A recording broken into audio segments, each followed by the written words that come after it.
नमस्कार दर्शकों, हम लाइव हाजिर हैं और आज बहुत दिनों के बाद हमारी स्पेशल रिक्वेस्ट पर आम्रपाली शर्मा जी ने हमारे लिए टाइम निकाला है, क्योंकि आजकल ये काफ़ी बिजी हैं और हम एक ऐसा सब्जेक्ट लेकर आना चाहते थे जो बहुत टॉपिकल हो, सबके इंटरेस्ट का हो और जिससे आप रिलेट कर पाएं, जिसके बारे में बातें हो रही हों। तो आज हम बॉलीवुड के एक दोगलेपन का पर्दाफाश करने जा रहे हैं। हम इस बातचीत में आगे बढ़े उससे पहले मैं स्वागत करूंगा आम्रपाली आपका। थैंक यू उज्जवल, शुक्रिया। आजकल आप कहाँ व्यस्त हैं?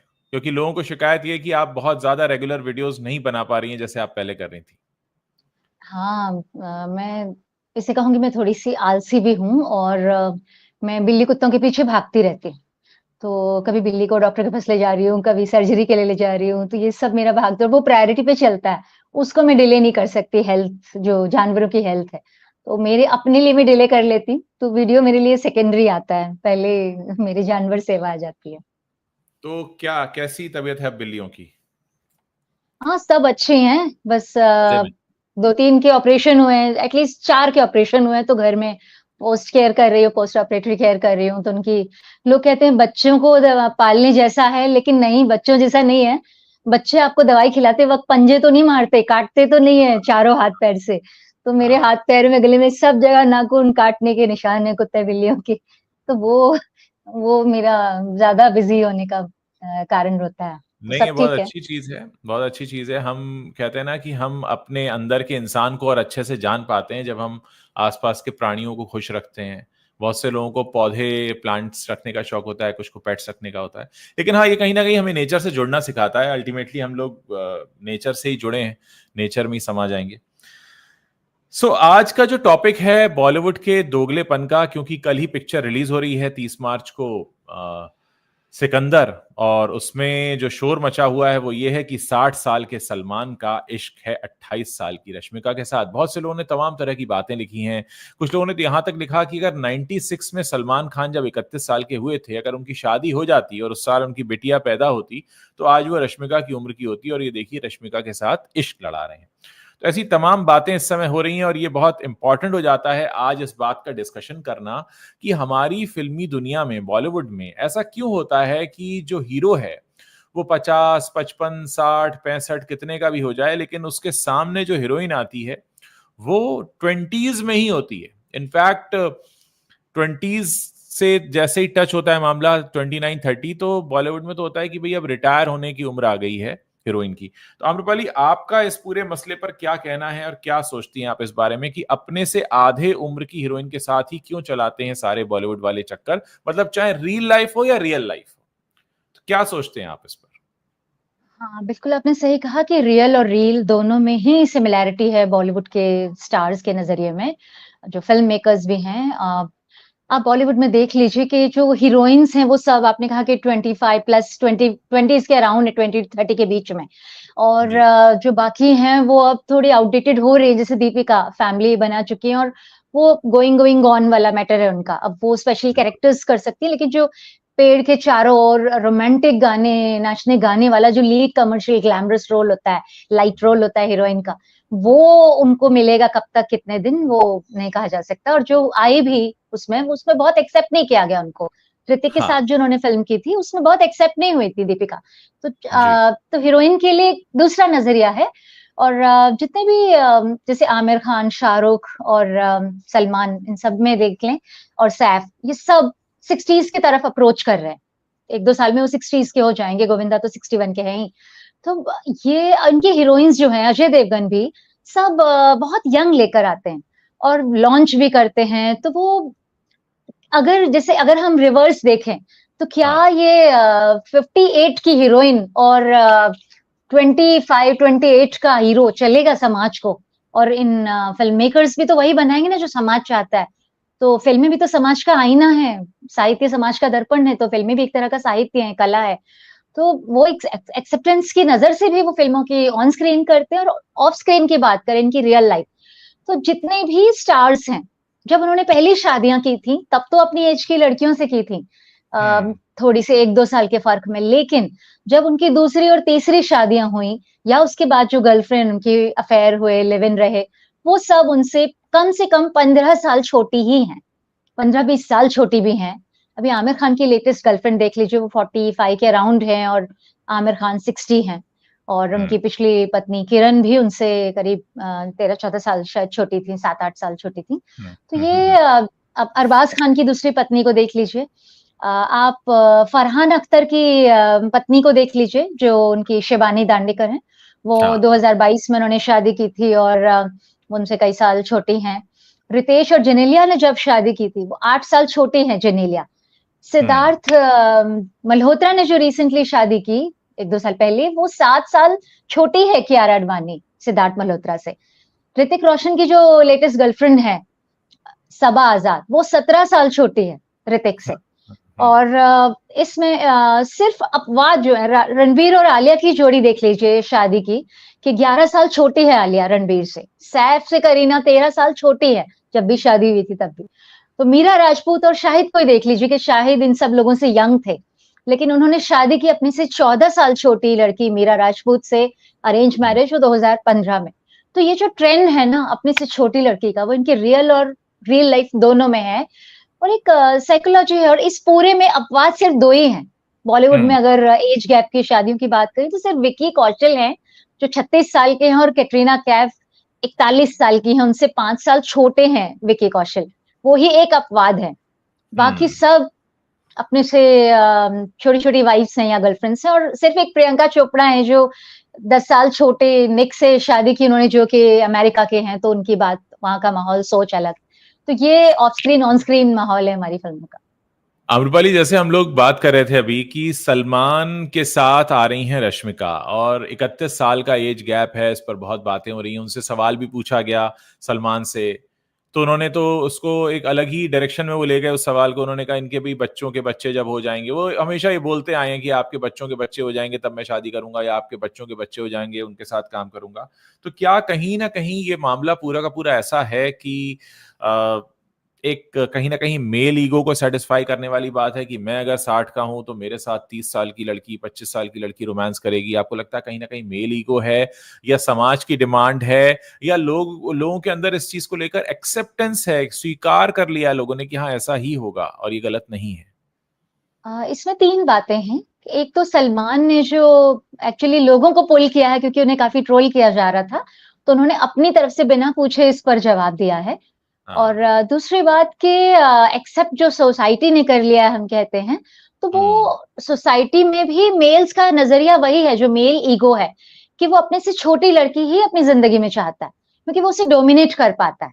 उसे ग्लैमर, एक यंग यूथ चाहिए होता है एंजॉय करने के लिए, उसे अट्रैक्ट करता है, लेकिन वो चाहता है कि वो डोमिनेट ही करे और उसके ईगो को सेटिस्फेक्शन देती है। ये बात एक सोशल ट्रेंड है, सोशल साइकोलॉजी है। इस पे हमने काफी पहले प्रहलाद खक्कर जैसे एडमैन से बात की थी, 2-3 जो एडमैन थे, वो जो बड़े जो सोसाइटी के ट्रेंड्स को ऑब्जर्व करते थे उसके हिसाब से एड्स बनाते थे। तो ये एड इंडस्ट्री स्पेशली इस चीज को बहुत ऑब्जर्व करती है, सोशल ट्रेंड्स को। तो उनको भी ये लगता है कि हमेशा लड़की यंग ही चाहिए। आपको मैं एग्जांपल दूं कि जितनी भी जो मम्मीज बताते हैं टीवी एड्स में, जो 2 बच्चों के साथ दिखाई जाती हैं, उनकी एज बहुत कम होती है लेडीज की। 24, 25, 26 साल की लड़कियां भी छोटे बच्चों के साथ दिखाई जाती हैं। वो रियल उनकी वो एज नहीं होती, लेकिन उन्हें लगना यंग होता है और एज की जो कास्टिंग होती है वो अलग तरह की होती है। तो ये जो यमी मम्मी का कल्चर जो आया, तो ये सारा है कि वुमेन को छोटे ही एक्सेप्ट किया जाता है। और जब किसी लड़की की सोसाइटी में भी या फिल्मों में एज अ हीरोइन भी जब एज बढ़ने लगती है, तो उसे बहुत ही अपमानजनक शब्दों से नवाजा जाता है। उसे काफी बूढ़ी कहा जाता है, बुढ़िया कहा जाता है। अब करीना कपूर को आजकल काफी ट्रोल किया जा रहा है, तो करीना कपूर ने एक बहुत अच्छा जवाब दिया था। हालांकि वो बहुत पढ़ी लिखी नहीं है और मुझे ज्यादा इंटेलिजेंट नहीं लगी कभी, लेकिन उसने बहुत अच्छा जवाब दिया था कि ये बूढ़ा होना एक डेरोगेटरी टर्म क्यों है, खासकर वुमेन के लिए। कि बूढ़ा कहलाना भी एक बहुत अपमानजनक शब्द क्यों है? बूढ़ा होना कोई अपराध तो नहीं है, वो एक एज का स्टेज है। सभी को होना है, तो ये सभी को होना है। जी, हम सबको, बुढ़ापे को कोई नकार नहीं सकता। तो ये जो देखने वाले हैं, ये चाहते हैं कि एक स्क्रीन पे उन्हें एक परफेक्शन दिखे, कि वो, और वो साइकोलॉजी है कि मेल को वो 58 में एक्सेप्ट कर लेता है 31 की हीरोइन के साथ भी। अब सलमान क्योंकि दिखने में एज लग रही है उनकी, लेकिन शाहरुख से ये सवाल नहीं किया गया। शाहरुख को क्यों नहीं ट्रोल किया गया?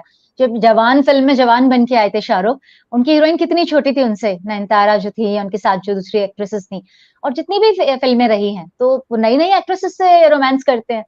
और एक बहुत अच्छी चीज़ मैं आपको याद दिलाऊँ, एक रियलिटी शो था, जिसमें एक छोटी-सी बच्ची थी 10-11 साल की, वो उसमें डांस की विनर थी। तो उसकी जो फाइनल एपिसोड था, उसमें शाहरुख जज थे। तो उन्होंने कहा कि तुम्हें बड़े होके क्या बनना है? तो उसने कहा एक्ट्रेस। तो बहुत अच्छी डांसर थी। तो शाहरुख ने कहा ठीक है, तुम बड़ी हो जाओ, मैं तुम्हारे साथ रोमांस करूँगा फ़िल्म में, तुम्हारे साथ हीरो का रोल करूँगा। तो ऐसे ही मज़ाक में बहुत प्यार से कहा था, लेकिन ये सच है। ये हो जाए ये तो कोई हैरानी की बात नहीं है। और जो आपने कहा कि सलमान ने जो कहा कि दोगलेपन की जो बात यहाँ आती है कि उन्होंने कहा जब रश्मिका की शादी हो जाएगी, बच्चे हो जाएँगे, तब भी हम इनके साथ काम करेंगे। तो सलमान से ये कोई पूछे कि उनके साथ की जो हीरोइन्स थी, वो तब भी उनसे कम ही थी। रवीना टंडन थी उनकी हीरोइन, शिल्पा शेट्टी थी, रवीना ने पत्थर के फूल में काम किया था और शिल्पा शेट्टी थी, उनकी दूसरी कैटरीना कैफ थी। ये सब जो शादी और बच्चों के बाद क्या सलमान उनके साथ काम कर रहे हैं? क्या अपनी हीरोइन शिल्पा, करिश्मा और रवीना को सलमान ने अपने साथ हीरोइन के रोल में लिया? या थोड़े से छोटे रोल में भी लिया? नहीं, उनको यंग लड़कियाँ ही चाहिए अपने साथ पेयर करने के लिए। तो ये साइकोलॉजी है और ये बिज़नेस भी है। तो जैसा समाज चाहता है वैसा दिया भी जा रहा है। ट्रोल सिर्फ़ इसलिए हो रहे हैं सलमान क्योंकि उनके फेस से एज दिख रही है, उनकी हेल्थ बहुत अच्छी नहीं है आजकल, इसलिए ज़्यादा ट्रोल हो रहे हैं। अगर वो नहीं दिख रहे होते तो लोगों को कोई प्रॉब्लम ही नहीं होती। आपने सलमान का नाम लिया, कैटरीना कैफ का नाम भी लिया। कैटरीना कैफ जिन्होंने अपने हम उम्र विकी कौशल से शादी की है। मुझे याद आ रही है पार्टनर फिल्म, जहां सलमान भी थे, गोविंदा भी थे, और सलमान की रियल लाइफ गर्लफ्रेंड थी जो गोविंदा के साथ उनके ऑपोजिट आई थी, जबकि दोनों के बीच में एक बड़ा एज गैप था। तो कहीं ना कहीं बहुत शुरू से हम ये देखते आए हैं कि हीरो चाहे कैसा भी हो, किसी भी उम्र में टच हो रहा हो, लेकिन उसके सामने एक ग्लैम डॉल बनाकर पेश किया जाता है हीरोइन को, इसलिए उसको बहुत ही कम उम्र का, बहुत खूबसूरत और बहुत अलग तरह का दिखना ही होता है। मतलब एक हमारे सेट पैटर्न है, उस खांचे में फिट होना ही चाहिए, उस सांचे में आना ही चाहिए हीरोइन को। अ, ये एक मतलब मजबूरी बन गई है और हम्म। आपने याद दिलाई पार्टनर फ़िल्म की, उसमें गोविंदा सलमान के साथ गोविंदा की गर्लफ्रेंड कैटरीना कैफ को बनाया था और गोविंदा तब भी यानी आज अगर वो 61 इयर्स के हैं और कैटरीना कैफ 41 इयर्स की हैं, तो उस वक़्त भी वो 20 साल छोटी ही थी गोविंदा से, तब वो उनकी हम्म। हीरोइन बनी थी और गोविंदा की सेहत आपको पता है कैसी थी। तो वो हमेशा हेल्दी हेवी बॉडी लेकर ही रहते थे जब से उनकी थोड़ी-सी एज बढ़ी हुई, उनके थाइज़ पे वेट पुट ऑन हुआ, उनके हम्म। अपर बॉडी पे वेट पुट ऑन हुआ, फेस थोड़ा-सा भरा। तो तब भी उनकी हीरोइन कैटरीना कैफ थी। क्या गोविंदा के साथ की ही बराबर की एक्ट्रेस अ, वो हो सकती थी उनकी हीरोइन? नहीं, कैटरीना को एज़ अ ग्लैमर कोशेंट जो हीरोइन होती है, वो फ़िल्म में ग्लैमर कोशेंट होती है। तो वो ही उसको एक समझा जाता है कि जैसे कि एक चेरी ऑन द केक समझा जाता है। उसका रोल भी वही होता है, उसको ग्लैमर ऐड करना फ़िल्म में। चाहे वो रोल में चाहे सब्सटेंशियल रोल ना हो, गहराई ना हो, लेकिन ग्लैमर ऐड करने के लिए हीरोइन चाहिए होती है। अब देखिए, गोविंदा का आप नाम ले रही थी, मुझे करिश्मा कपूर याद आ गई। करिश्मा कपूर काफ़ी अच्छा उन्होंने खुद को मेंटेन किया लंबे समय तक, लेकिन शादी के बाद उनको वो रोल्स नहीं मिले जो उन्हें उस ज़माने में 90s में मिला करते थे, जब वो गोविंदा के साथ उनकी जोड़ी थी। तो कहीं न कहीं एक टैग शादी का लग जाता है, या ये लग जाता है कि वो अब माँ बन गई हैं, या समाज में इस तरीके की बातें होती हैं कि नहीं, अब हमें उसी लड़की को देखना है जो बिल्कुल फ्रेश फेस हो, कॉलेज गोइंग जैसी दिखे। क्या लगता है आपको, समाज का भी इसमें योगदान है, सोसाइटी का? मतलब अगर हम सोसाइटी की तरफ देखते हैं तो क्या लगता है? देखिए, समाज में काफ़ी बदलाव आया है। पहले ऐसा होता था 90s तक कि शादी हुई और हीरोइन गई, ये फ़िल्मों में माना जाता था। ख़ासकर प्रोड्यूसर डर जाते थे कि अगर शादी हुई है तो वो कंसीव कर लेगी फ़िल्म, फिर वो फ़िल्म रुक जाएगी और फ़िल्म की मार्केटिंग पे असर पड़ेगा और दर्शक स्वीकार नहीं करेंगे एक ऐसी हीरोइन को जिसने अभी बच्चे को जन्म दिया है या जो गर्भवती है और वो सिर्फ़ पर्दे पर देखना नहीं चाहेंगे। तो ये एक ट्रेंड था, इसीलिए पहले की एक्ट्रेसेस जल्दी रिटायर होती थी, एक लीड रोल के, उससे बाद में माँ, बहन, भाभी के रोल रह जाते थे उनके लिए। तो पूनम ढिल्लों मुझसे कहती थी कि मैं 29 में रिटायर हो गई थी और कई एक्ट्रेसेस 30s में रिटायर हो गई और जो जैसे अमीषा पटेल को लीजिए, शिल्पा शेट्टी ये सारी 32, 33 में थी शिल्पा शेट्टी जब बिग ब्रदर मिला था उन्हें 2007 में। तब वो आउट ऑफ वर्क हीरोइन थी और बिग ब्रदर के लिए भी जो रिक्वायरमेंट आई थी इंडिया में, वो किसी आउट ऑफ वर्क 30s की मिड 30s की हीरोइन के लिए आई थी। तो वो महिमा के पास गई थी रिक्वायरमेंट, शिल्पा के पास गई थी, तब शिल्पा बिग ब्रदर में चली गई। तब भी जब वो विनर हुई तो उन्हें लगा था कि बहुत काम मिलेगा, उनको फिल्म मिलेगी, पूरी इंटरनेशनल सेलिब्रिटी बन गई थी।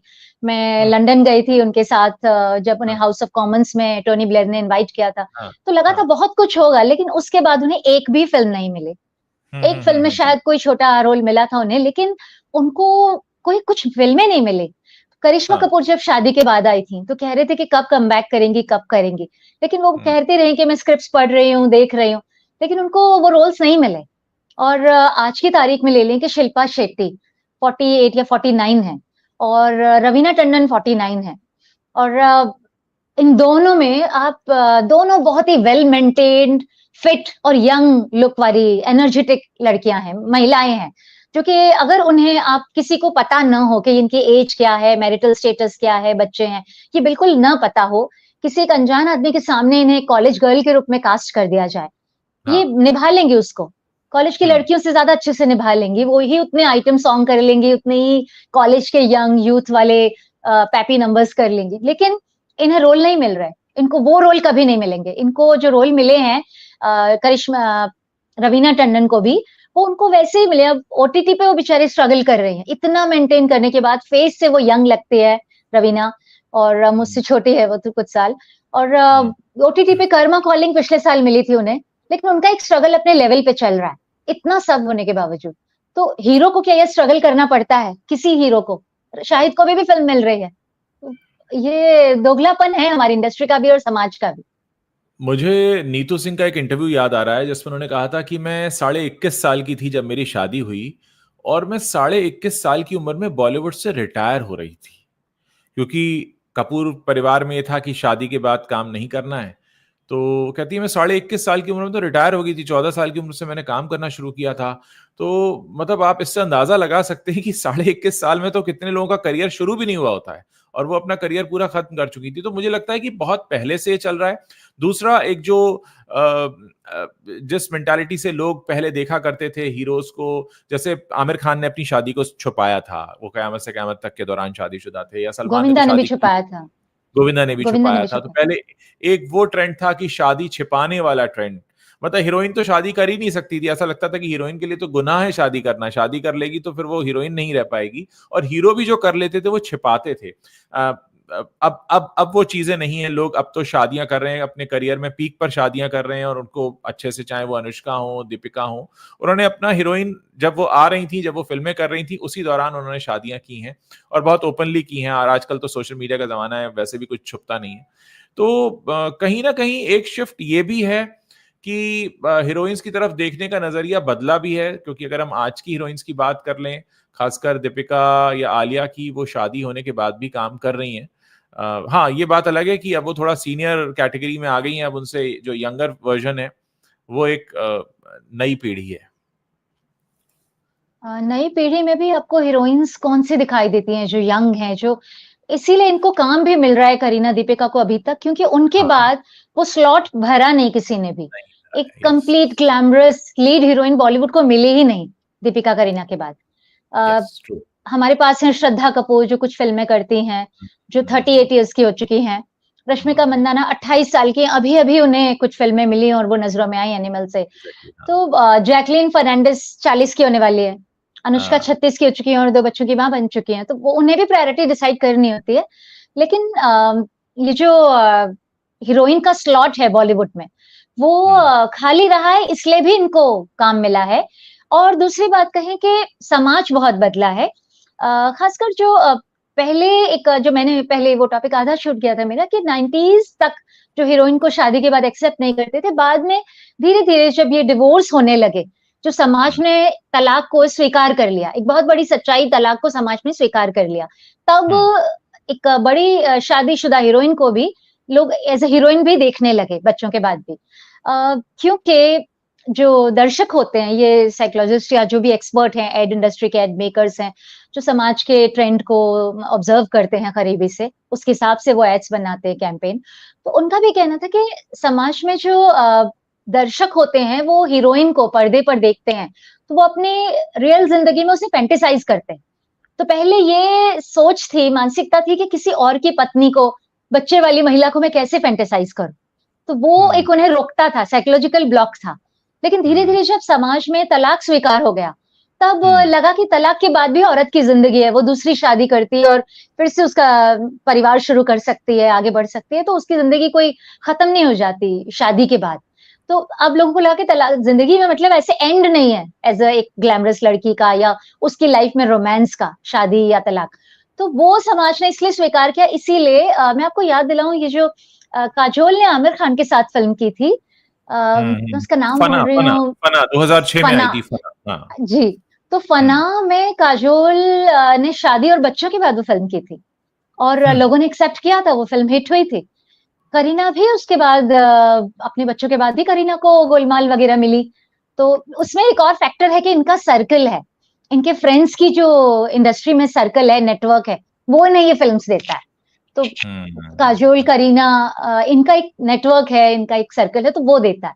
तो अब जो आप लेटेस्ट लॉट कहें, तो जैसे आप अगर आलिया। याद करें, डिम्पल कपाड़िया, सागर मुझे याद आ रही है, जो शादी के बाद उनके जब अलग हो गई थी, राजेश खन्ना को तलाक तो कभी नहीं दिया, तो सागर में आई थी बतौर हीरोइन, और बड़ी हिट फिल्म रही थी कमल हासन और ऋषि कपूर के साथ, शायद 85 की फिल्म है वो। उस वक्त डिम्पल कपाड़िया को हम देख सकते हैं कि बहुत अलग तरीके से एक्सेप्टेंस मिला था, दर्शकों ने स्वीकारा था उन्हें। हाँ, ये बहुत बड़ा बदलाव था, एक क्रांतिकारी बदलाव था सिनेमा में भी, कि डिम्पल शायद 29 प्लस थी, कुछ 30s में थी, जब वो वापस आई थी और 2 बच्चियों की माँ बन चुकी थी। बच्चियां उनकी 8-10 साल की उसमें थी। तब उन्होंने सागर से कम बैक किया था, और एज अ लीड ग्लैमरस, बहुत ही एक लाइट हीरोइन, जो कि रोमांटिक लव स्टोरी थी, तो लव ट्रायंगल था। तो डिम्पल का आना और लोगों का स्वीकार करना, क्योंकि लोगों ने उस फैक्ट को नजरअंदाज कर दिया कि ये शादी के बाद हस्बैंड से अलग होके बच्चों की माँ बनने के बाद इस रोल में आ रही है। और डिम्पल बहुत ही ग्लैमरस थी, वो ग्लैमर का दूसरा नाम कहलाती थी, एक अट्रैक्शन का।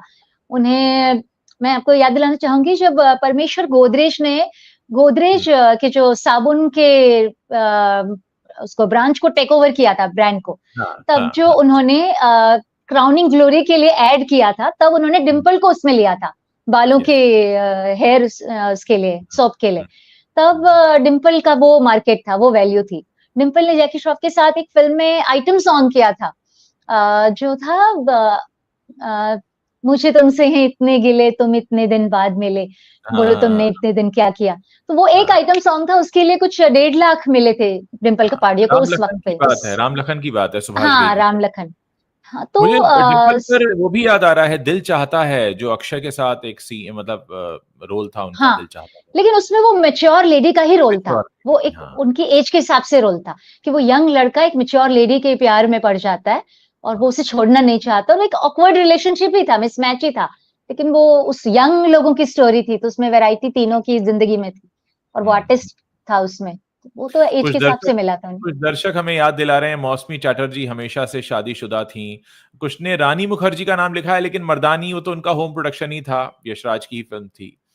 तो तो आदित्य हाँ, को उन्हें देनी ही है, वो बिजी हाँ, रखने के लिए भी, और नहीं देंगे तो फिर घर में काम नहीं चलेगा। तो मुझे लगता है कि ये एक पर्सनैलिटी पर भी होता है कि लोग किसको एक्सेप्ट कर पाते हैं। जैसे डिम्पल को 85 में एक्सेप्ट कर लिया था, आज से 40 साल पहले की हम बात कर रहे हैं, डिम्पल कपाड़िया को। लेकिन हर हीरोइन उस वक्त नहीं थी ऐसी कि उसको एक्सेप्ट कर लिया जाता। रेखा का तो केस ही डिफरेंट है, मतलब उनकी तो शादीशुदा जिंदगी और उनके लिंकअप जिस तरह से रहे, लव लाइफ उनकी जो रही, वो एक अलग ही कैटेगरी है उनकी। पर मुझे एजलेस लगता है कि हाँ, ब्यूटी है वो, हाँ, वो एजलेस तो ब्यूटी। एजलेस ब्यूटी हैं, तो उन पर हम नहीं बात कर सकते। बाकी हाँ, ज़्यादातर सीन में यही हुआ, और इसीलिए शादियाँ छुपाई भी जाती थी, वरना शादियाँ छुपाने का कोई कारण नहीं होता, लेकिन लोगों को लगता था। मुझे लगता है कि ये समाज में आया जो एक बड़ा शिफ्ट है, वो भी इसके लिए रिस्पॉन्सिबल है, कि जैसा आपने कहा कि लोग आजकल, हमारा समाज जो है तलाक को एक्सेप्ट कर चुका है, सिंगल पेरेंट को एक्सेप्ट कर चुका है। बहुत सारे यंगस्टर्स जिनसे मैं अभी बात करता हूँ, जो अपने 20s में हैं, वो डिसाइड करते हैं और कहते हैं अक्सर अपनी बातचीत में कि हमें शादी करनी ही नहीं है। तो अब लोगों में इस तरीके की एक्सेप्टेंस भी आ रही है समाज में। वरना पहले आज से 25 साल पहले कोई ये सोच नहीं सकता था कि हाँ कोई बहुत ही खुलकर इस बात को कहे कि मुझे शादी नहीं करनी है और उसको बहुत एक्सेप्ट कर लिया जाए। लोग कहा करते थे लेकिन उसका एक्सेप्टेंस नहीं था। मुझे लगता है कि सोसाइटी में भी बदलाव आया है। मे बी अब हम अलग अलग कल्चर के कांटेक्ट में आए हैं। अब हम बहुत अलग अलग तरह का कंटेंट कंज्यूम करते हैं, बाहर का भी कंटेंट देखते हैं, हम बाहर की दुनिया भी देखते हैं, बाहर की जिंदगी भी देखते हैं। हम पहले सिर्फ सुना करते थे वेस्ट में जैसे होता है my papa's girlfriend and my mom's boyfriend, जो अब मैं ये नहीं कहूंगा कि यहाँ कॉमन हो गया इंडिया में, लेकिन हाँ लोग अब इसको समझने लगे हैं कि ये चीजें भी होती हैं। कई लोग जो इवॉल्व हुए हैं आम सोसाइटी में भी, उनमें ये चीजें एक्सेप्ट हुई हैं। अब वो अपने पापा की गर्लफ्रेंड को एक्सेप्ट कर रहे हैं। और जैसे दोस्ताना फिल्म में आपने देखा कि बॉबी देओल का पहली शादी का एक बच्चा होता है और प्रियंका चोपड़ा अनमैरिड लड़की होती है और उसको डिवोर्स लड़के से ये लड़की को पसंद कर रहा है या वो पसंद कर रही है, उसको कोई इश्यू भी नहीं बनाया गया था उसमें। तो वो क्योंकि अब्रॉड में सेट की गई थी स्टोरी, तो हमारे समाज में ये बहुत एक्सेप्टेंस आया है। लेकिन एक बात मैं आपको फैक्ट बताना चाहूंगी कि चाहे फिल्मों में कई बार लोगों ने एक्सेप्ट कर लिया हो और शायद ऐसा है कि बहुत ही ग्लैमरस लड़की हो, जैसे कि विकी कौशल को अगर कटरीना कैफ मिलती है तो बड़ी भी चलती है, ठीक है, ऐसा रेखा अगर थी तो वो एक्सेप्ट कर देते थे सोसाइटी में। लेकिन डिम्पल को कर लिया था। लेकिन जो आज जो रवीना और शिल्पा को जो नहीं एक्सेप्ट करते, उनको चाहे कितना भी बेचारी मेंटेन कर ले, कितनी भी अच्छी दिख ली, लेकिन उन्हें ओटीटी में मिल जाएगा लेकिन लीड फिल्म में नहीं मिलेगा, जो कि स्टार्स को मिल रहा है। तो मैं बताना चाहूंगी कि जो हमारे समाज में दोगलापन है इस सोसाइटी में, मैं अपना अनुभव बताना चाहूंगी कि हमारे जो मैट्रिमोनियल एड्स होते हैं वो बहुत बड़ा रिफ्लेक्शन है हमारी सोसाइटी की मेंटेलिटी का। और उसमें जो मेल मेंटेलिटी है वो बहुत अच्छे से रिफ्लेक्ट हुई है। जो जब मैं गई थी मैट्रिमोनी पे, जब मैं 35 इयर्स की थी, काफी साल पहले, तो तब मैं गई थी और मैंने जिन लोगों से बात की वो लोग डिवोर्सी थे और या सिंगल भी थे, जो 40 प्लस थे, 40s में थे। वो सब अपने से 15 साल छोटी लड़कियां ढूंढ रहे थे। वो बातें करते थे, थोड़े टाइम बाद एक्सक्यूज बनाते थे और पढ़े लिखे अच्छे लोग थे, ठीक ठाक लोग थे, सीरियस थे। लेकिन आखिर में उनके माइंड में ये होता था कि 15 इयर्स छोटी लड़की चाहिए हमें। और उनकी मम्मियां भी उन्हें ये सलाह देती थी। कभी कभी वो कहते थे कि we want to start a family, तो वाइफ अगर 30s में होगी, 34 32 तक होगी, तो उसके लिए कंसीव करना ईजी रहेगा। तो उनको वैसी वाइफ चाहिए थी। और एक मेल ईगो होता है कि खुद से 15 साल छोटी महिला हो तो उन्हें लगता है कि वो डोमिनेट भी कर पाएंगे। जैसा कि मैंने कहा कि बॉलीवुड में जो सेकंड मैरिजेस देख लें जिसकी भी, वो अपनी एज की महिलाओं से नहीं की है किसी ने भी। आप एक एग्जाम्पल बता दीजिए जो कि सारे अपनी बीवियों से 10-15 साल बड़े हैं। और गर्लफ्रेंड से, ऋतिक रोशन की गर्लफ्रेंड ले लीजिए, सबा आजाद 14 साल छोटी है, 17 साल छोटी है। आमिर खान की गर्लफ्रेंड्स ले लीजिए, बीवियां ले लीजिए, अनुराग कश्यप की वाइफ्स ले लीजिए, गर्लफ्रेंड्स ले लीजिए। शुभ्रा शेट्टी जिसके साथ वो लिव इन रहते थे, वो 26 साल की थी जब 40s में थे, उससे मिले थे। तो वो उनकी पहली गर्लफ्रेंड 18 साल की थी, जो असिस्टेंट डायरेक्टर थी, जिससे उनका अफेयर था। तो वो जिम जाना शुरू किया उन्होंने पहली बार। तो ये और मैं एक और खबर दे दूं, मैंने अपने चैनल पे काफी लास्ट ईयर बताई थी कि जो अनुराग कश्यप जिसके साथ लिव इन रहते थे शुभ्रा शेट्टी के साथ, ये खबर किसी को पता नहीं है, उससे वो 1 साल पहले ब्रेकअप हो चुका है उनका। वो उससे सेपरेट हो चुके हैं, वो मूव आउट हो चुकी थी उनके घर से। तो शुभ्रा जा चुकी थी, शुभ्रा उनसे अटैच थी, लेकिन Anurag Kashyap emotionally move on हो चुके थे और वो अपने रिश्तों में कभी वापस जाते नहीं। तो वो खत्म हो गया था। लेकिन लोगों को अभी भी लगता है कि वो उसके साथ लिव इन थे और रिश्ते में है। तो ये मैट्रिमोनी पे भी मैंने देखा और रियलिटी में भी देखा, ऑन स्क्रीन भी देखा। एक और मुझे बॉलीवुड की एक शादी याद आ रही है, जिस शादी ने सबको हैरान किया था उस जमाने में जब ये हुई थी, और इसका संबंध सलमान खान से भी है। भाग्यश्री ने जब शादी की थी, मैंने प्यार किया हिट हो गई थी और वो मतलब सब लोग ढूंढ रहे थे भाग्यश्री को। भाग्यश्री ने अचानक शादी कर ली, फिर शर्त भी ये रखी कि वो अपने पति हिमालय के साथ ही काम करेंगी, और फिर लोग उनको एक्सेप्ट नहीं कर पाए, हिमालय को एक्सेप्ट नहीं कर पाए। तो क्या सोचते हैं आप ऐसे बोल्ड डिसीजंस के बारे में कि उस वक्त जो डिसीजन लिया था भाग्यश्री ने, आपको लगता है बहुत बोल्ड डिसीजन था? क्योंकि उस टाइम में भी चीजें अलग थी, बहुत अलग थी। देखिए, लीड हीरोइंस जो है काफी सारी, उनका ये मकसद दिखाई देता है, जो हमें ट्रेंड दिखता है कि बहुत लीड फिल्मों में काम करना और किसी बहुत ही रिच पर्सन को पसंद करके उससे शादी करके सेटल हो जाना। ये बहुत कॉमन प्रैक्टिस देखी जाती है। तो कई हीरोइंस ने काफी साल काम किया, कुछ ने शुरुआत में ही कोई मिल गया तो उन्होंने शादी कर ली और फिल्में छोड़ दी। आपने भाग्यश्री का एग्जाम्पल दिया, उनका जो हस्बैंड है हिमालय में, उससे काफी बातें करती थी पहले जब मैं मुंबई मिरर में थी। तो वो कंस्ट्रक्शन में है, वो हाँ। इंटरनेशनल कंस्ट्रक्शंस में है। तो हम्म। भाग्यश्री इस बात को बहुत रिग्रेट करती हैं। वो कहती है मेरी बहुत बड़ी गलती थी कि मेरे पास इतने ऑफर्स थे और वो एकदम पतिव्रता भारतीय नारी बन गई थी स्ट्रिक्ट कि मैं अपने पति की ही हीरोइन बनूंगी ऑन स्क्रीन भी। पति की हम्म। मार्केट वैल्यू नहीं, वो कोई है ही नहीं और आप उसे थोपना चाहती हैं प्रोड्यूसर पे जो अपने लाखों करोड़ों रुपए डाल के एक फिल्म बना रहा है और वो बिजनेस है उसका, तो उस पे आप लाद रही हैं। तो वो बेचारा क्या करे, वो सब पीछे हट गए क्योंकि भाग्यश्री इतनी तो नहीं थी कि अपने कंधों पे एक फिल्म को खींच लेती। और बाद में उनका पूरा करियर तो चला ही गया, तो वो अफसोस करती हैं। बाद में उन्होंने बच्चे बड़े होने के बाद कमबैक किया, सीरियल्स में किया, लेकिन वो आज रिग्रेट करते हैं। और दूसरा एग्जांपल मैं दूं कि जो गायत्री जोशी शाहरुख हाँ। खान की हीरोइन थी स्वदेश में, पहली हाँ। ही फिल्म थी उनकी और हम्म। उस फिल्म के साथ ही उनकी शादी तय हो गई थी और ओबरॉय फैमिली में उनकी शादी हुई थी। और हम्म। फिल्म के उस वक्त भी वो इंटरव्यू नहीं दे रही थी, उनको मना किया गया था। और जब फिल्म रिलीज हो गई उसके बाद, क्योंकि उनकी पहली फिल्म थी, लॉन्च थी, रिलीज के हम्म। बाद उन्होंने कोई दूसरी फिल्म की ही नहीं। शादी करके वो बिल्कुल उन्होंने बॉलीवुड छोड़ दिया। और एक और एग्जांपल दूं, दीपिका जो थी, हम्म। रामायण के बाद उन्होंने शादी कर ली थी और हम्म। उन्होंने संन्यास ले लिया था फिल्मों से। दीपिका एक बहुत चिखलिया। ही, हाँ, टिप्स एंड टोज के मालिक थे शायद, हम्म। अ, हम्म। उनसे शादी की थी उन्होंने। तो तब उन्होंने संन्यास ले लिया था। तो हीरोइंस शादी को एक क्लोजर भी मानती हैं। वो कई बार, कई चाहती हैं काम करती रहें, कई बार वो और एक ब्रेक आ जाता है उनकी जिंदगी में। जैसे रवीना टंडन ने शादी की तो उन्होंने अनिल थड्डानी से और एक ब्रेक लिया था। एक बच्चे, शादी के कुछ ही महीनों बाद वो प्रेग्नेंट थी और पहले बच्चे के 2-3 साल बाद उन्होंने दूसरे हम्म। बच्चे को जन्म दिया राशा के बाद। तो उनका बेटी 18 साल की शायद और बेटा 16 साल का है। तो उनके जो सेक्रेटरी हैं, जो चांद मिश्रा, जो हाँ। बॉलीवुड में सिर्फ 2 ही एक्ट्रेसेस के सेक्रेटरी रहे हैं। चांद मिश्रा उनसे पहले रहे होंगे, लेकिन उस वक्त में वो रवीना टंडन के बाद सिर्फ प्रियंका चोपड़ा के प्रियंका के सेक्रेटरी साथ रहे। थे, हाँ, प्रियंका के साथ हाँ, थे, हाँ। तो चांद मिश्रा ने कहा था कि मैंने रवीना जी से कहा था कि प्लीज मुझे टाइम दो, आप फिल्मों में काम करो, मैं आपके लिए काम लाता हूँ। तो उन्होंने हम्म। कहा था कि नहीं, मुझे दूसरा बच्चा करना। फिर उसके बाद गैप आ गया, तब उन्होंने कहा कि ठीक है, अब 2 बच्चे हो गए, अब तुम मुझे टाइम दो। लेकिन उनको फिल्में मिली, अग्नि वगैरह फिल्में उन्होंने की थी, लेकिन वो जो एक स्लॉट चला जाता है वो वापस आया नहीं। तो ये अब तनुश्री दत्ता ने काफी कोशिश की, कमबैक की और हम्म। उन्होंने आके वेट लॉस किया अमेरिका से, सब कोशिश की, फोटो सेशन कराया, उन्हें वो काम नहीं मिला।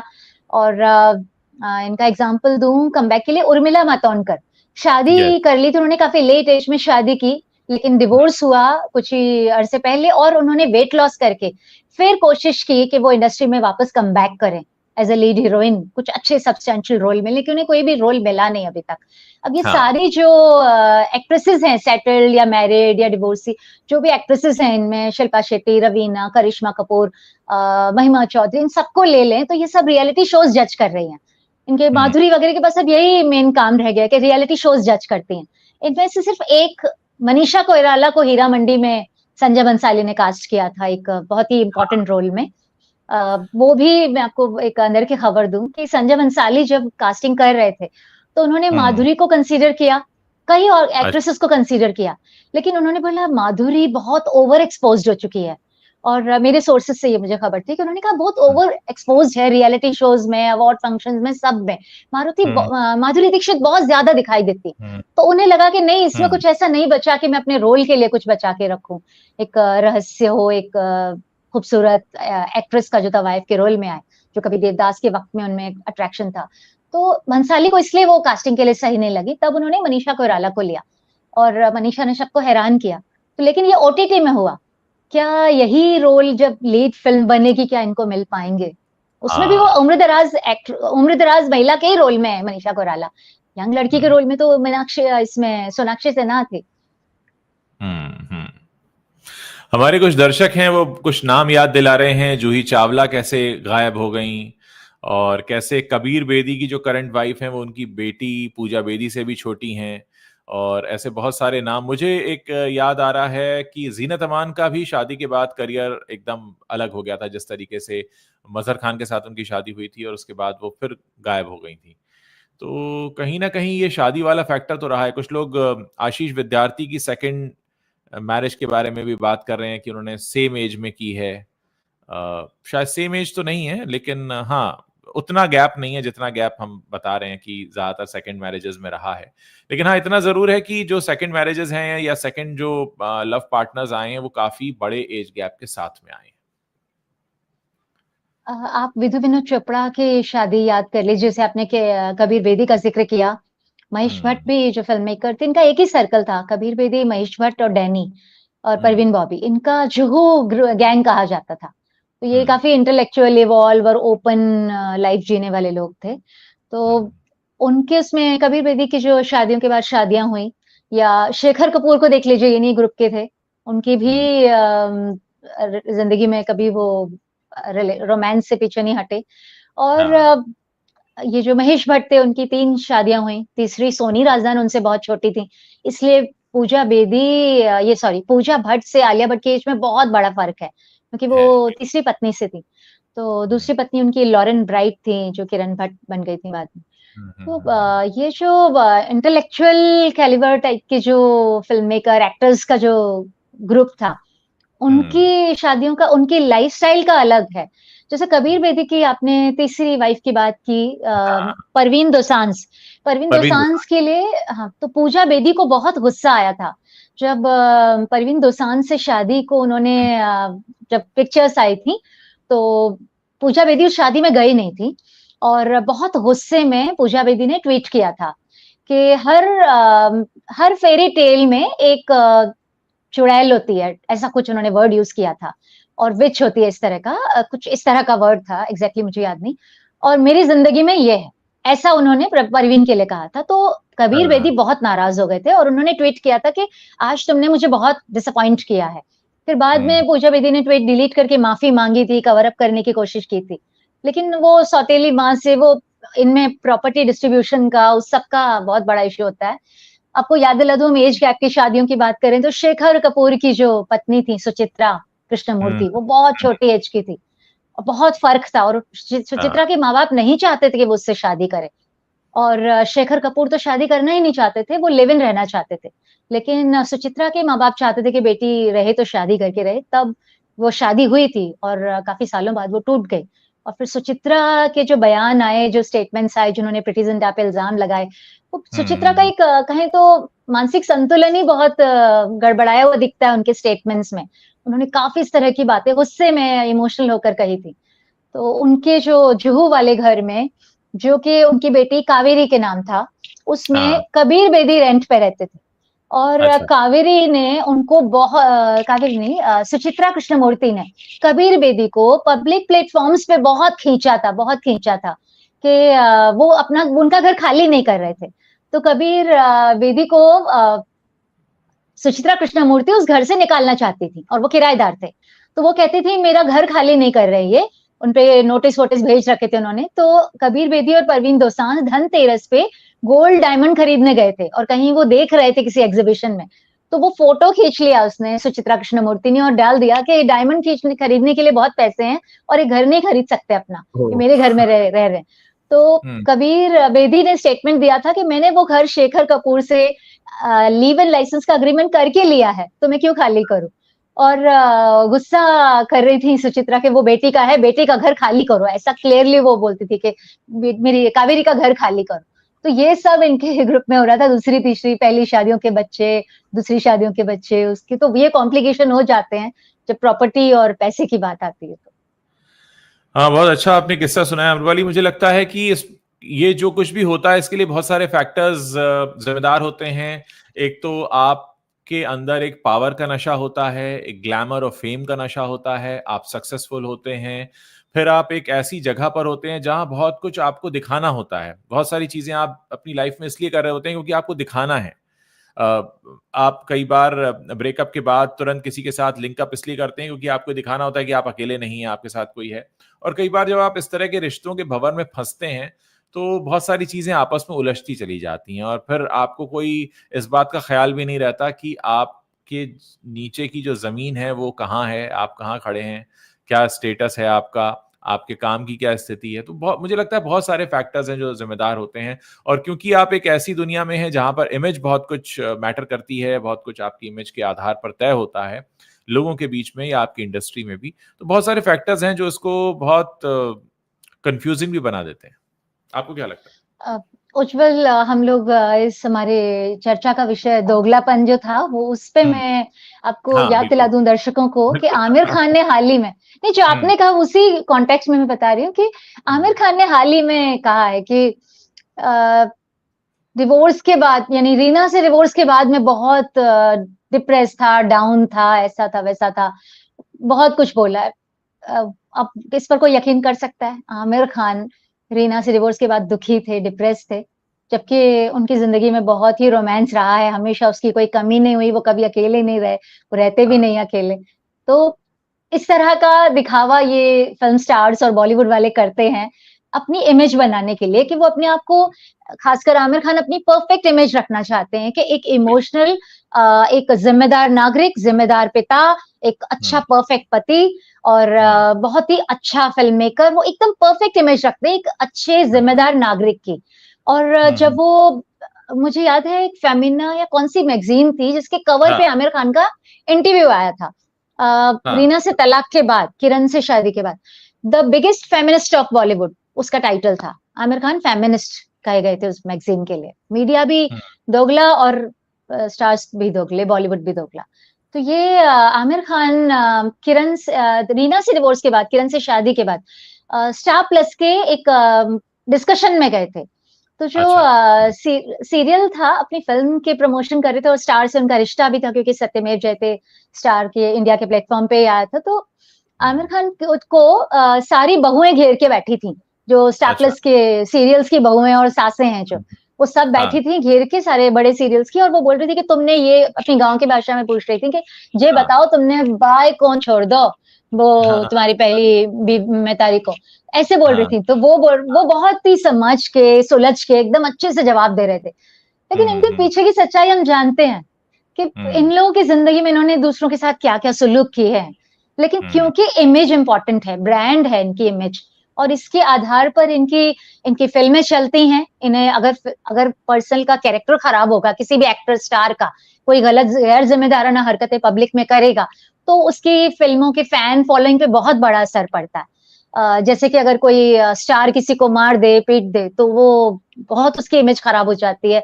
और जैसे अब शाइनी आहूजा को कहें, जिस तरह का उन्होंने अपराध किया था, तो जो उन पर आरोप लगे थे, उसके बाद उनका करियर पूरा खत्म हो गया। समाज ने उन्हें देखा ही नहीं, उसके बाद पलट के बिल्कुल नकार दिया। तो ये इमेज बहुत इंपॉर्टेंट है, टैलेंट बाद में आता है, और इमेज उनको कई सालों तक मेंटेन करनी है। तो वो अपनी इमेज के लिए उस तरह की फिल्में भी चुनते हैं, क्योंकि उन्हें फिल्मों के बाद एक पॉलिटिकल करियर भी आगे बढ़ाना है। अगर वो पॉलिटिक्स में न आए, सक्रिय पॉलिटिक्स में न आए, तो भी उन्हें संसद सदस्यता लेनी है नॉमिनेट होके, जैसे कि जया बच्चन ने ले रखी है। हेमा मालिनी ने तो चुनाव लड़ा था, जया बच्चन ने तो चुनाव नहीं लड़ा। तो इस तरह की उन्हें राज्यसभा की सदस्यता मिल जाए, और उन्हें पद्मश्री, पद्म भूषण, भारत रत्न तक सारे सम्मान मिले। तो ये उनका लंबा, वो एक लॉन्ग टर्म प्लान होता है। तो इसके लिए इमेज बहुत जरूरी है। और जब ब्रांड एंडोर्समेंट करते हैं, तो वो उनके इमेज के बल पे ही चलते हैं। एक खराब आदमी बोलेगा कि आप इस कंपनी का घर खरीदिए, तो लोग नहीं एक्सेप्ट करेंगे, उसकी बात ही नहीं सुनेंगे। तो सारा पैसा ही वो जो वसूलते हैं, वो इमेज को ही एनकैश करते हैं। इमेज टूटी तो सब टूटा, इसके लिए तो इतना खर्च करते हैं, पीआरओ पे, एडवर्टाइजमेंट पे, हर चीज पे। मुझे इमेज पर एक नाम याद आ रहा है, संजय दत्त। संजय दत्त के बारे में ये कहा गया कि शायद बॉलीवुड में अगर सबसे ज्यादा नंबर ऑफ गर्लफ्रेंड्स किसी की रही तो संजय दत्त की रही। उनकी जो पीआर फिल्म बनी थी, जो उनकी पर्सनैलिटी को चमकाने के लिए बनी थी, संजू, उसमें भी इस बात का जिक्र आता है। फिर असल जिंदगी में उन्होंने 3 शादियां की। तो संजय दत्त का भी बहुत करियर डामाडोल रहा, और उनके ऊपर आरोप भी ऐसे लगे, उन्हें अंदर भी जाना पड़ा, बाहर भी आए, कैंसर से भी जूझे। तो उनकी लाइफ भी बहुत अलग रही है। लेकिन हाँ, उनकी लाइफ में भी अगर हम देखें तो रिलेशनशिप को लेकर बहुत अलग अलग तरह के स्टेजेस उनकी लाइफ में भी रहे। उज्जवल, में एक बहुत ही इंटरेस्टिंग गॉसिप दर्शकों को बताती हूँ। ये नहीं कभी छपती है और कभी छपी नहीं है, और पता नहीं होगी, क्योंकि मैं जिन एडिटर्स के आसपास बैठी हूँ, इंडस्ट्री में रही हूँ, उनसे मैंने ये जाना कि जो संजय दत्त पर जो फिल्म बनी थी, बायोग्राफी उनकी जो बनी थी, और जब ऑथोराइज्ड बायोग्राफी या बायोपिक होती है, वो बायस्ड ही होती है। अगर अनऑथराइज्ड होगी तो वो बनने नहीं देंगे, और ऑथराइज्ड होगी तो उसमें सब बायस्ड होगा, फिर अच्छा होगा, उनकी मर्जी से होगा, वो पूरा एडिट सेंसर करेंगे, एडिट करेंगे। तो उसमें जो ये जो इंसिडेंट्स डाला है ना कि वो कितनी महिलाओं से रिश्ते रख चुके हैं, किताब के वो मैगजीन के पन्नों की तरह पलटते हैं, ये बताया गया। वो फिल्म मैंने नहीं देखी, मैंने ये सुना था, लेकिन वो आया कहाँ से है रियल में, क्योंकि वो रियल में इंसिडेंट्स हुआ था। एक एडिटर वहां बैठे थे, स्क्रीन मैगजीन के, बहुत ही बड़ी स्क्रीन न्यूज़पेपर था पहले, मैगजीन जैसा, उसके एडिटर थे रऊफ अहमद। वो वहां बैठे हुए थे और संजय दत्त एक मैगजीन के पन्ने पलट रहे थे, और वो हीरोइंस के फेस देख देख के बोल रहे थे, ये हो गई, ये हो गई, ये हो गई, ये इससे मिल लिया, इससे मिल लिया, सबको कर रहे थे, ये रह गई है, ये रह गई, ऐसे इस तरह की बड़बड़ा रहे थे। और कोई साथ में बैठा था, उनका उनका जो सर्कल है वो भी वैसा ही है। मैं अफसोस के साथ कहूंगी कि जब हम स्टार्स के आसपास बैठे होते हैं ना, उनके ग्रुप में, उनके साथ जो पूरा नेटवर्क होता है, उनका कैंप होता है, तो उसमें उन्हीं का कल्चर रिफ्लेक्ट करता है। तो आपको संजय दत्त के साथ जो भी लोग जुड़े हुए थे, उनके बीच आप बैठेंगे ना, जो रेगुलर बेसिस पे उनके दोस्तों का जो कैंप, तो उसमें आपको अपनी माताओं और बहनों के बारे में बहुत अजीब अजीब शब्द सुनने को मिलेंगे, बातों बातों में भी उनकी भाषा है। अभी रिसेंटली एक वीडियो वायरल हुआ था जिसमें वो गाली दे रहे हैं पैप्स को देखकर, अभी कल या परसों की बात है, वो वीडियो काफी वायरल हो रहा था। ये मैं खुद हाँ बहुत पहले गौरांग दोषी की फिल्म के सेट पर गई थी, तो शायद दीवार फिल्म का नाम था, तो उज्बेकिस्तान वगैरह के कुछ डांसर्स बुलाई थी और फिल्म सिटी में, तो हम 4 बजे तक बैठे रहे थे, मैं एबीपी न्यूज की रिपोर्टर थी। तो मैंने गौरांग दोषी से कहा कि प्लीज हमें कुछ तो दिलवा दीजिए, अब मैं ऑफिस में क्या मुंह दिखाऊंगी जाके। तो उन्होंने बोला संजय दत्त को कि संजू बाबा जरा मीडिया को देखना। तो संजय ने माँ की गाली दी मीडिया को, और इतनी गंदे तरीके से बोला ना, अनायास उनकी भाषा नेचुरली बाहर आता है वो, तो उनके आसपास बैठेंगे तो आपको ये सुनाई देगा।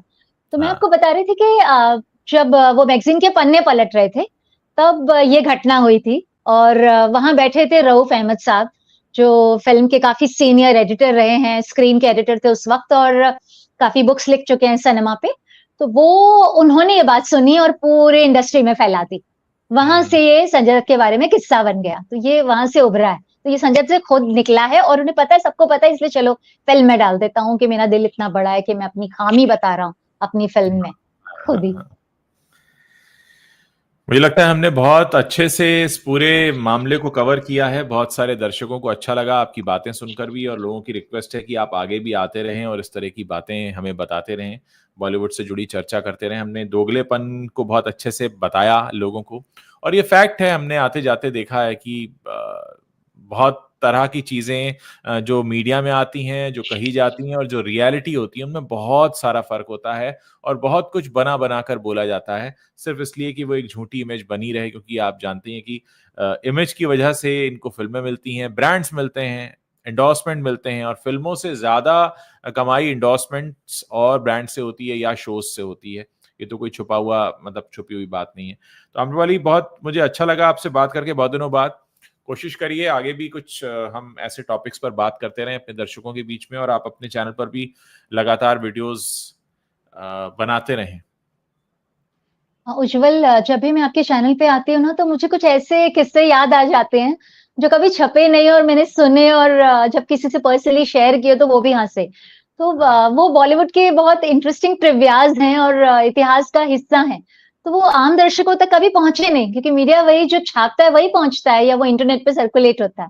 तो ये जो रियल स्टोरीज हैं वो मैं आपके चैनल पे कभी कभी शेयर कर लेती हूँ, तो मुझे भी बहुत अच्छा लगता है। मुझे भी अच्छा लगा। बहुत बहुत शुक्रिया आने के लिए, दर्शकों का शुक्रिया। अगर हमारी बातचीत आपको अच्छी लगी है तो इसे आप अपने दोस्तों के साथ शेयर कीजिए, नीचे कमेंट करके आप बता सकते हैं, और आप आगे किस तरह के डिस्कशंस यहाँ सुनना चाहते हैं, तो हम कोशिश करेंगे कि आम्रपाली को आगे भी हम इन्वाइट करें और इन सब मुद्दों पर बात करते रहें। बहुत बहुत शुक्रिया आम्रपाली आपका, आपने समय निकाला और हमसे बातचीत की। Thank you. उज्जवल, जाते जाते एक लाइन में आपको कहूं कि मुझे कई दर्शकों ने कहा कि तुम उज्जवल के चैनल पे जाके गॉसिप्स देती हो, अपने चैनल पे बताओ। तो मैंने उनसे सबसे कहा है, जो मैं यहाँ कहना चाहती हूँ, कि यूट्यूब में जब से मैं आई हूँ तो मैं उज्जवल को अपना गुरु मानती हूँ। तो उज्जवल, आप मेरे सोशल मीडिया के गुरु हैं, तो आपके चैनल पे आना मेरा बहुत सौभाग्य है, बहुत सम्मान की बात है। तो मुझे यहाँ आके जो बात करती हूँ ना, उसमें मुझे ज्यादा मजा आता है बजाय के अपने चैनल के।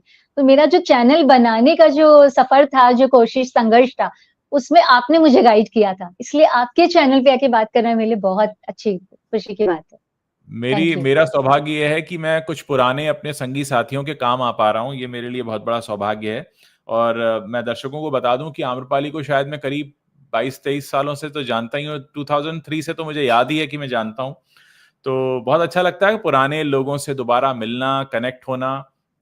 और मेरी हमेशा कोशिश रही है, इनफैक्ट मेरे जो भी पुराने साथी देख सुन रहे हो, मैं सभी से कहना चाहता हूँ कि पुराने लोगों के साथ दोबारा मिलना आपको अपना पुराना वक्त बहुत याद दिला देता है। और मैं थोड़ा सा कई बार नॉस्टैल्जिया में रहने वाला व्यक्ति भी हूँ। अच्छा भी लगता है मुझे कभी कभी कुछ अच्छी बातें अगर मैं याद करूँ पुरानी। तो बहुत अच्छे अनुभव रहे हैं अलग अलग जगहों पर मेरे सभी लोगों के साथ में। बहुत बहुत शुक्रिया आम्रपाली, आपने अपनी इतनी अच्छी बात कही मेरे बारे में, मुझे अच्छा लगा सुनकर। और कोशिश रहेगी कि आगे भी हम इस तरह से मिलते रहें और बात करते रहें। थैंक यू, शुक्रिया। थैंक यू, शुक्रिया उज्जवल।